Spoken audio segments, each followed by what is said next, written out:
कदमों में भी थकान थी, घर भी करीब था, पर क्या करें कि अब के सफ़र ही अजीब था।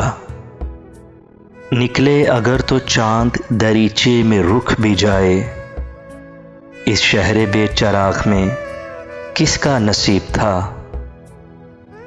आंधी ने उन रुतों को भी बेकार कर दिया, जिनका कभी हमासा परिंदा नसीब था।